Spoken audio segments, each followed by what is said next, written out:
Écoutez cette nouvelle histoire fabuleuse de Rabbi Akiva, le grand maître du Talmud.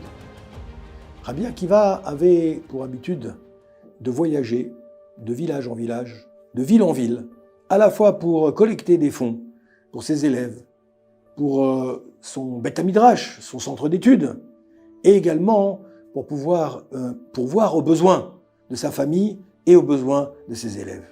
Et dans chaque ville où il allait, dans chaque village où il allait, il disait « Je vous en supplie, mes chers amis, donnez-nous de quoi vivre, donnez-nous des moyens, donnez-nous un petit peu d'argent pour nous permettre de continuer à diffuser la Torah, à enseigner la Torah autour de nous. » Et voilà que Rabbi Akiva et ses élèves arrivent à l'entrée d'une ville.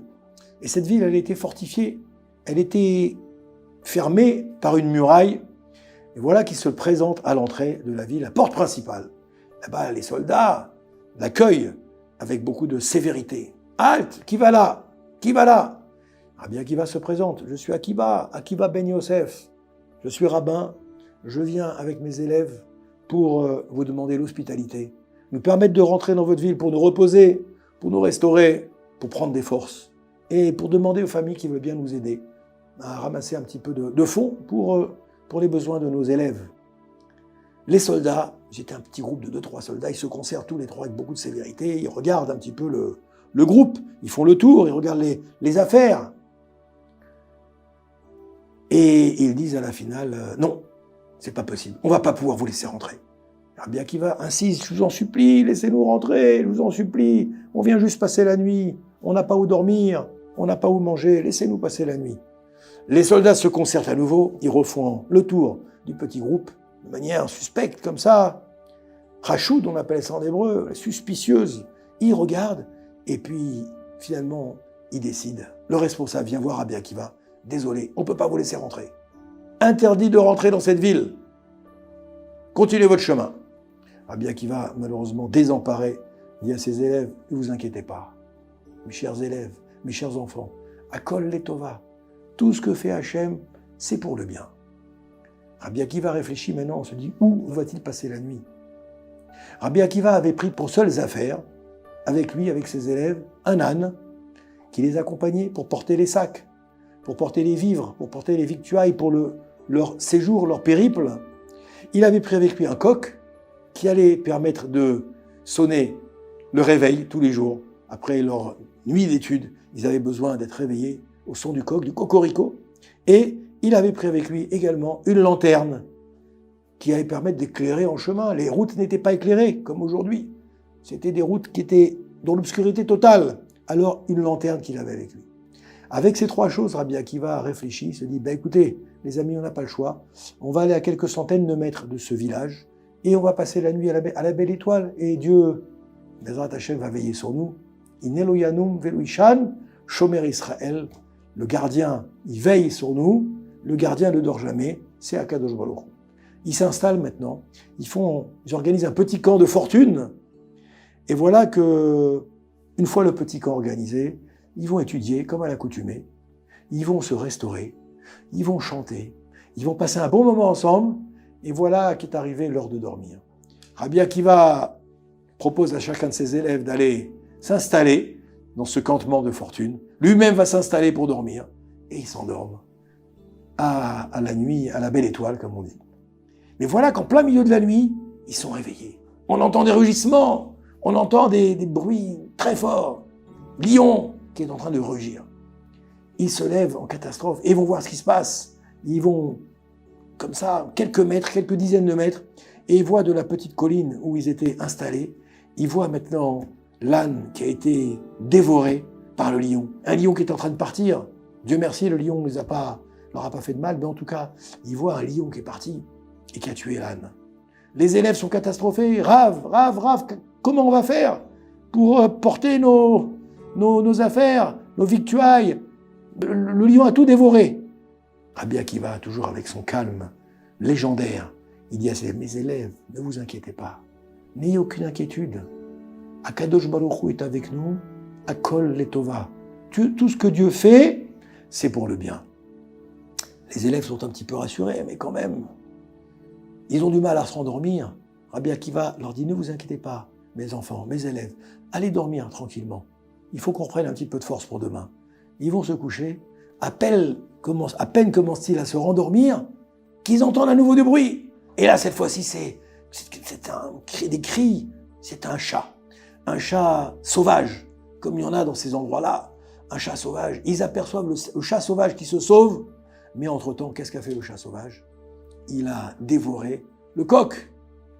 Le seul coq qu'ils avaient avec eux pour les réveiller, le seul coq qui les accompagnait, le chat l'a dévoré.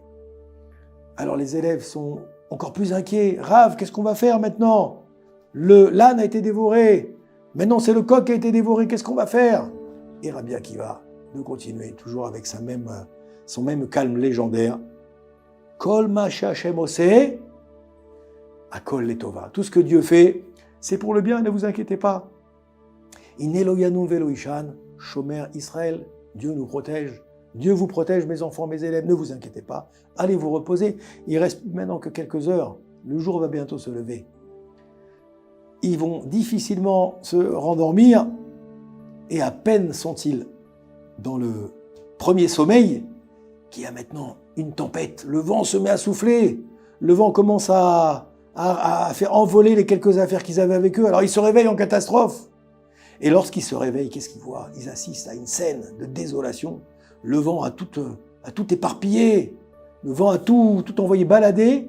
Et le vent a éteint la lucarne, la lanterne qu'ils avaient avec eux. La seule lanterne qu'ils avaient pour s'éclairer dans cette nuit profonde, dans cette forêt dans laquelle ils étaient, c'est la seule chose qui leur permettait de pouvoir voir un petit peu autour d'eux et se protéger de cet environnement hostile. Alors ils s'inquiètent. Rabbi, qu'allons-nous faire? On n'a plus l'âne, on n'a plus le coq, on n'a plus la lumière, on ne voit plus rien, on est dans le noir le plus total, qu'allons-nous faire? Rabbi Akiva leur dit, ne vous inquiétez pas mes enfants, ne vous inquiétez pas mes élèves. Kol ma she'Hashem oseh, akol letova. Akadosh Baruch Hu est avec nous, c'est l'essentiel. Allez vous reposer. Maintenant, le jour va se lever dans une petite heure, 1h30. Allez vous reposer, l'heure qui nous reste. Les élèves écoutent le maître. Le maître aussi va se reposer. Et le jour commence à se lever. L'aube pointe à l'horizon. Au moment où le jour se lève, ils entendent des cris. Ils entendent des gémissements, plus exactement. Un individu se rapproche d'eux, en train de pleurer, en train de gémir, en train de se plaindre, comme ça. Rabbi Akiva essaye de voir d'où vient la voix se rapproche. La voix se rapproche, la personne arrive à leur hauteur et il voit une personne qui hirsute comme ça, qui était complètement perdue. Les habits sont déchirés. Il est en train de errer comme ça, comme un ermite. Et il se rapproche de Rabbi Akiva. Rabbi Akiva va à son devant. Il dit, qu'est-ce qui vous arrive, monsieur? Qu'est-ce qui vous est arrivé? Le monsieur a du mal à parler. Il se met à pleurer, il se met à gémir, il se met à se lamenter. Il dit, je vais vous raconter ce qui nous est arrivé. Je viens du village, qui est à quelques dizaines de mètres de chez vous. En pleine nuit, nous nous sommes fait attaquer. Nous nous sommes fait attaquer par une bande de brigands sauvages qui sont venus, qui d'abord nous ont volé tous les biens que nous avions. Ils ont volé tous nos biens. Et après, ils ont capturé tous les gens. Ils ont pris tout le monde en otage. Ils en ont tué une partie. Et ils ont gardé les autres et ils sont partis. Ils ont décidé de les prendre avec eux, je ne sais pas où. Je suis resté le seul survivant, le seul rescapé de cette attaque sauvage. Ma femme est partie avec eux, mes enfants sont avec eux. Je ne sais pas ce qu'ils sont devenus, je n'ai plus aucune nouvelle. Rabbi Akiva, les élèves sont inquiets. Rav, qu'est-ce qu'on doit faire? Peut-être qu'on va se faire attaquer nous aussi maintenant. Qu'est-ce qu'on doit faire? Et Rabbi Akiva de répondre, toujours avec son même calme, avec sa même tranquillité. Les enfants, mes élèves, Kol ma she'Hashem oseh, akol letova, akol letova. Et maintenant, bien sûr, Rabbi Akiva comprend. Rabbi Akiva comprend. Une fois qu'il a réfléchi quelques minutes, parce que les élèves lui disent, qu'est-ce qu'on va faire, Rav, où on doit aller, qu'est-ce qu'on doit faire? Rabbi Akiva réfléchit, il dit, regardez les enfants, comment Akadosh Baruch Hu, il a été bon avec nous. Comment Akadosh Baruch Hu, il s'occupait de nous. Depuis le moment où on est arrivé hier devant cette petite ville fortifiée, où les soldats nous ont refusé l'accès, vous comprenez que tout ça, c'était un signe du ciel, en vérité. Le premier signe du ciel qu'on a eu, c'est qu'Akadosh Baruch Hu a fait en sorte que l'âne se fasse dévorer par un lion. Si l'âne était resté en vie, il aurait réveiller l'attention des voleurs, des brigands. Nous étions à quelques dizaines de mètres. Une fois qu'ils avaient fini leur sale besogne, ils auraient entendu un âne maintenant en train de braire. Ils auraient dit, mais il y a du monde qui est là, on va aller voir ce qui se passe là-bas. Akadosh Baruch Hu a fait en sorte que le lion vienne dévorer l'âne. Ensuite, Akadosh Baruch Hu a fait en sorte qu'il y ait un chat sauvage qui vienne dévorer le coq. Pourquoi? Parce que si le coq était resté en vie, qu'est-ce qu'il aurait fait le matin? Il le réveillait, cocorico, cocorico, cocorico. Et qu'est-ce qui serait passé maintenant? Ça aurait réveillé aussi l'attention des brigands qui seraient venus voir qu'est-ce qui se passe, un coq en pleine forêt comme ça, c'est bizarre. Et ils nous auraient trouvés. Et Akadosh Baruch Hu a fait un troisième miracle pour nous, mes chers enfants, mes chers talmidim. Il a fait qu'il y a un vent terrible qui s'est levé, qui a éteint la lumière, qui a éteint la lanterne que nous avions. Le seul moyen de nous éclairer dans cette forêt obscure, dans la nuit noire. Vous avez compris, mes chers enfants, que si cette lanterne était restée allumée, ça aurait éveillé tout de suite, attiré l'attention tout de suite de qui? De cette bande de brigands sauvages, de ces barbares, qui nous auraient attrapés, capturés, tués, torturés, certainement. Baruch Hashem, Akol Letova, Kol ma she'akadosh Baruch Hu oseh, Akol Letova.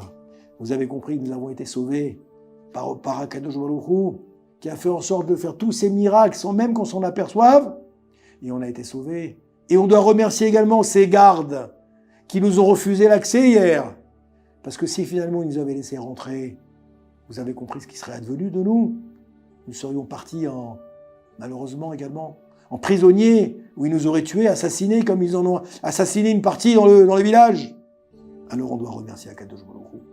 Remercier Akadosh Baruch Hu de cette bonté qu'il a eue en faisant tous ces miracles pour nous. Et Rabbi Akiva et tous les élèves, finalement, ils ont compris finalement le message. Et ce message, c'est pour chacun d'entre nous. Il nous arrive dans notre vie d'avoir des difficultés. Il nous arrive d'avoir dans notre vie des épreuves. À chaque fois qu'on a une difficulté ou une épreuve, on commence par dire « Mais Akadosh Baruch Hu, pourquoi tu m'envoies cette difficulté? Pourquoi tu m'envoies cette épreuve? Alors que tout pouvait être si facile. Les choses pourraient se passer de manière beaucoup plus facile. Pourquoi tu m'envoies cette difficulté ?» Eh bien justement, c'est pour que nous aussi on comprenne notre niveau.